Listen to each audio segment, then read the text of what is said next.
চোখ রাখবো একটি পথ দুর্ঘটনার খবরের দিকে। মর্মান্তিক পথ দুর্ঘটনা বাঁকুড়ার কোতলপুরে। দুর্ঘটনায় মৃত্যু মায়ের, আহত হয়েছেন মেয়ে। বাঁকুড়ার কোতলপুরে মর্মান্তিক দুর্ঘটনা।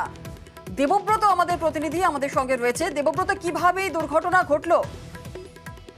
একেবারেই জুনেলা, দেখো, মর্মান্তিক পথ দুর্ঘটনায় যেমনটাই তুমি বললে, মৃত্যু হয়েছে মায়ের, আহত হয়েছেন মেয়ে।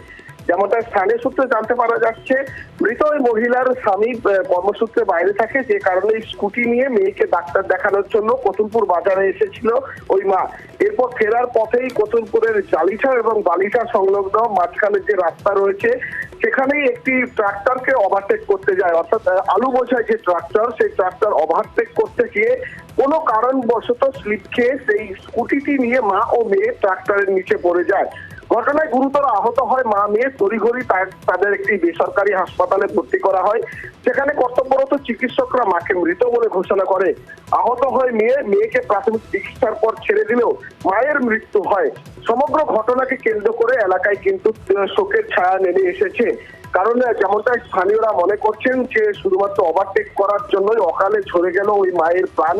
অসহায় হয়ে পড়েছেন ওই শিশু, অর্থাৎ বাচ্চা মেয়েটি। কতুলপুর ডাক্তার দেখাতে এসে আর ফেরা হলো না তাকে বাড়িতে। সব বিষয় নিয়ে চাঞ্চল্য ছড়িয়েছে এলাকায়। মৃতদেহ উদ্ধার করেছে কতুলপুর থানা পুলিশ। ময়না তদন্তের জন্য পাঠানো হয়েছে বিষ্ণুপুর জেলা হাসপাতালের জন্য। ধন্যবাদ। মা আর মেয়ে দুজনে স্কুটি নিয়ে বাড়ি ফিরছিল। সেই সময় এদিক থেকে একটি ট্রাক্টর যাচ্ছিল, তো কোনো রকমের রাস্তার পাশে নাকি স্কিড করে ট্রাক্টরের তলায় ঢুকে গেছিল স্কুটিটি। এখানে মারা গেছেন ভদ্রমহিলা। উনি ওভারটেক করতে যাচ্ছিলেন, ওভারটেক করতে যাওয়ার সময় কোনো রকমে স্লিপ করে গিয়ে ট্রাক্টরের পিছনে ঢুকে যায়।